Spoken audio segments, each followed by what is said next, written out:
암이 무서운 이유는 전 세계 사망률 1위이기 때문이죠. 우리나라도 마찬가지고. 근데 그 사망의 90%가 재발 전이 될 경우입니다.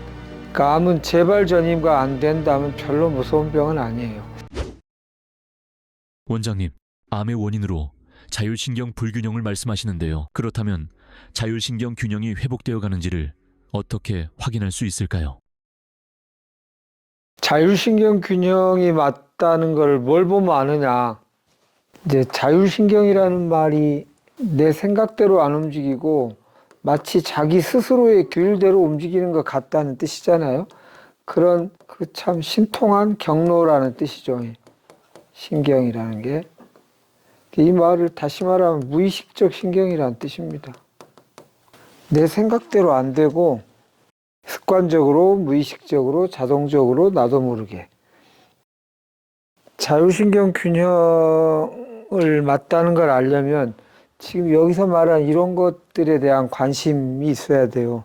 무의식? 이건 뭐지? 어떤 거는 우리 몸에서 자동적으로 움직이지? 그런 게 있나? 또 있다면 왜 그래야 되지? 나도 모르게. 왜 나도 모르게 내가 다 감시하고 다 관리해야 되는데 나도 모르게 움직이는 게 있다네. 이런 것들에 대한 이해가 필요해요. 그리고 암은 어디에 배속이 돼 있다고요? 암은 생활 습관병으로 배속이 돼 있어요.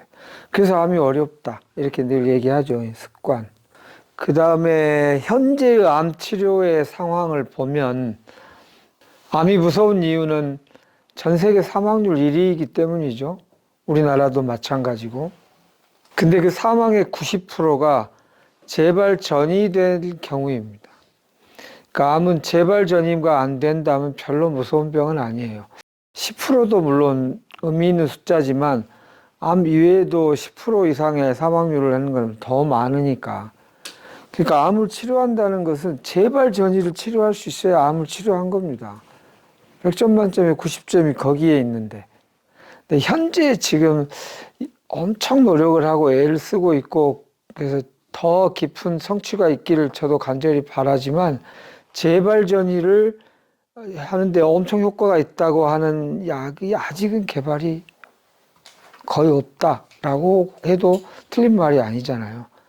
이 점이 암은 내가 해야 할 역할이 크다는 것을 대부분의 사람이 안 믿잖아요. 의사 선생님이 해주는 것이지 내가 어떻게. 근데 요 상황을 한번 가만히 냉정하게 이성적으로 생각하면 그렇겠네라는 게 현실이라는 겁니다. 재발 전이를 치료하는 약이 현재는 없어요, 거의. 때로 가끔 하나의 어떤 약에 내성을 가진 세포주라고 그러죠. 셀라인. 거기에도 효과가 있더라 하면 막 굉장히 센세이션하게 나옵니다. 그만큼 어렵습니다. 자, 이제 그런 현상에서도 봐도 그렇고요.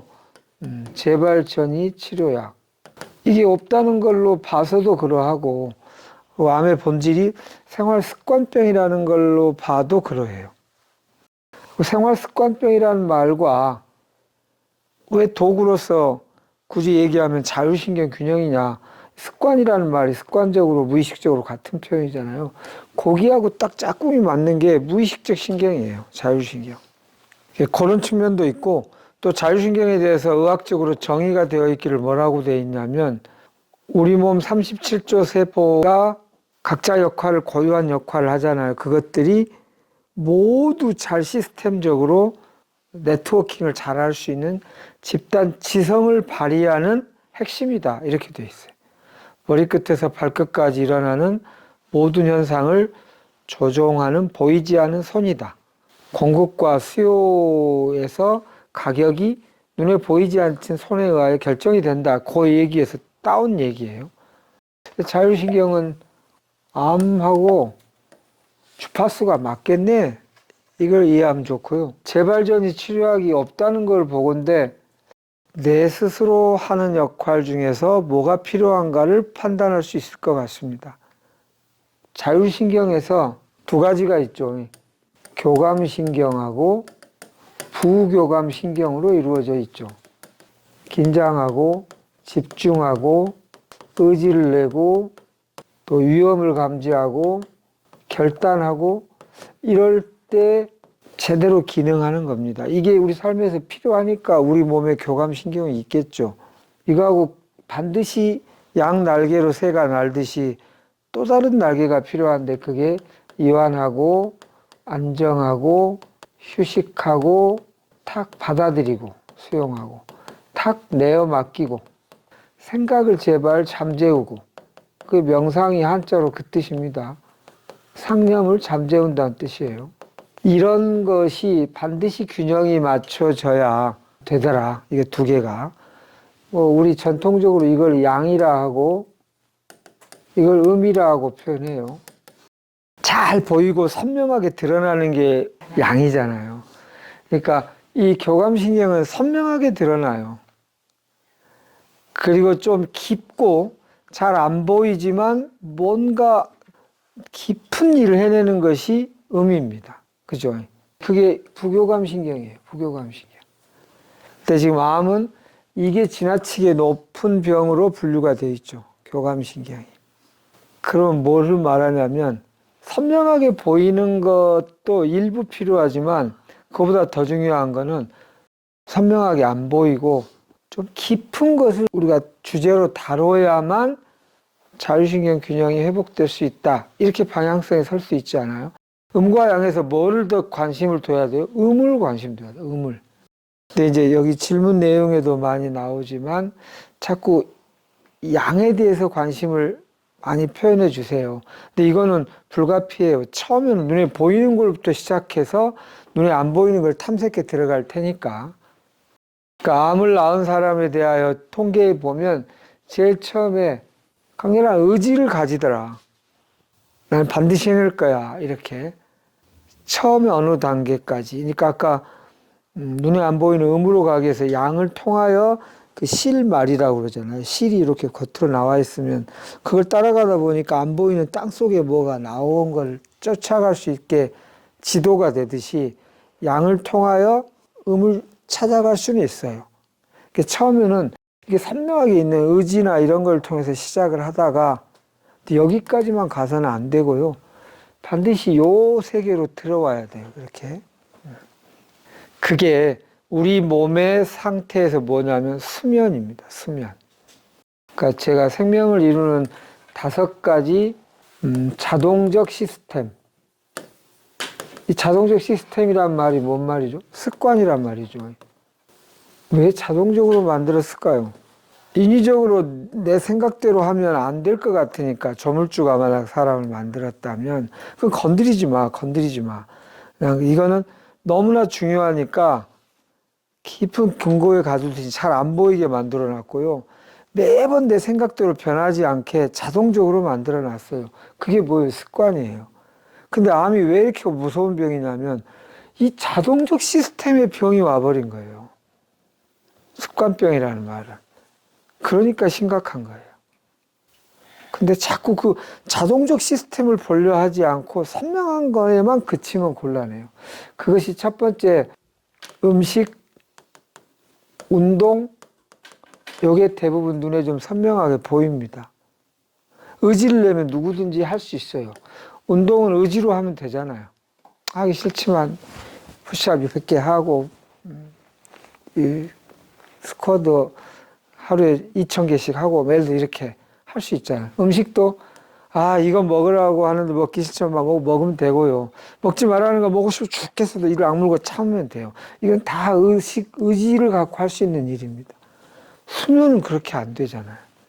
오늘 반드시 수록면을 할 거야. 기어이 잘 거야. 깊이 잘 거야. 그렇게 할수록 깊은 잠을 못 자잖아요. 이걸 음양을 따지면 이쪽이 양이고요. 여기로부터 선명하게 시작하되 어디까지 가야 한다? 수면 습관. 자율신경 균형이 맞았는가를 보는 것은 여기서부터로 보시면 좋아요. 물론 수면 습관이 호흡 습관으로부터 비롯되긴 합니다만 호흡은 습관이랄 게 뭐 있나? 나 계속 숨 쉬고 있어요. 이렇게 생각하겠지만 좀 건강한 호흡을 말합니다. 건강한 호흡이란 배꼽 아래쪽에서 좀 길게 편안하게 들어왔다가 또 톡 이완하고 이렇게 하는 호흡 습관. 여기서부터가 또 하나 중요한 게 있어요. 요 네 개는 그래도 나 혼자 하는 영역이라고 어느 정도는 범위를 정할 수 있는데 혼자 살 수 있는 게 아니다 보니까 다양한 사람을 만나잖아요. 가족, 직장 동료, 형제, 자매 이렇게 만나다 보니까 이 대인관계 속에서 다시 또 이게 다 막 무너지잖아요. 막 긴장하고 스트레스 쌓이고 막 화가 나고 억울하고 답답하고 그래서 여기까지. 그래서 저는 이제 시작은 여기가 좀 쉽고 눈에 잘 보이고 내 의지만 내면 할 수 있지만 여기서부터는 잠 잘 자면 돼 같이 세상 편한 말이 없는 것 같지만 징그럽게 어렵잖아요. 운동 하루에 푸시업 500개 해야 돼. 어려워 보이지만 맘만 먹으면 누구나 할 수 있어. 근데 수면은 너무 푹 쉬어, 푹 쉬어. 푹 쉬어. 그냥 깊이 자, 그냥. 잠 많이 자. 너무 쉬운 말 같지만 너무너무 어렵잖아. 여기서부터는 또 다른 범주의 깊이가 필요해요. 근데 결국 결론은 이런 데서 납니다. 여기로부터 시작해서 여기까지는 가야 합니다. 그래서 깊은 호흡 수련. 호흡 수련이라는 말도 이게 막막해. 뭐 어쩌라는 말이지. 나 숨 쉬는데 잠을 어떻게 깊이 자라는 말이지. 막막해. 에이씨 하고 눈에 보이는 것만 하게 돼. 그 시간에 확실한 어스팅 1시간 더 해야겠다. 녹즙을 좀 더 먹어버리면 좋을라나? 또 저 아마씨가 그렇게 좋다던데 또 뭐가 좋다던데 그걸 더하면 좋지 않을라나? 그걸 아마 호흡 어쩌고 귀찮아 죽겠어. 뭔 소린지 못 알아듣겠어. 귀찮을 뿐만 아니라 뭔 말인지 어쩌라는 건지 막막해. 막막할 수밖에 없어요. 깊게 안 보이는 세상에 있는 거니까. 근데 거기까지 가야 된다니까요. 그리고 거기까지 가야 된다는 게 부담이고 어렵게 느껴지시겠지만 누구든 거기에 대한 체계적인 방법을 인류의 위대한 스승들이 잘 안내해 놨어요. 가게 되면 어마어마한 보상이 기다리고 있어요. 평생 암을 비롯해서 모든 질환을 내가 스스로 다스릴 수 있는 고기 잡는 밥을 자동적으로 움직이게 하는 걸 내가 하기에 돼버린다니까요. 엄청 해볼 만한 프로젝트라고요. 아까 지금 질문의 대답에는 수면 1차적으로 중요한 지수입니다. 두 번째, 대인관계 습관 중요한 지수입니다. 수면은 그냥 뭐 속일 수가 없는 거죠. 근데 대인관계는 이게 헷갈려요. 나 주변하고 다 잘 지내요. 저보고 다 좋은 사람이라고 그러고 다 좋아해요. 막 이렇게. 그런데 그걸 좀 내밀하게 들어가 보면 꼭 또 그렇지만은 않습니다. 여기서 제일 깊어야 의문 깊은 거잖아요. 대인관계 습관 중에 대인관계, 관계 중에 꽃이 뭔지 아세요? 이 관계가 좋으면 관계의 최고봉이다. 이게 뭔지 아세요? 우와, 맞습니다. 부부관계. 다른 관계는 총점 만점이 100점이라면 부부관계는 최소 400점이라고 되어 있어요. 네, 엄청나게 어려워요. 이것까지 좋아진다면 베스트 중에 베스트다. 이 두 가지를 저는 들겠습니다. 정말 수면을 숙면할 수 있습니까? 두 번째, 부부관계가 매우 편안하고 좋으신가요? 이렇게 얘기를 저는 드립니다.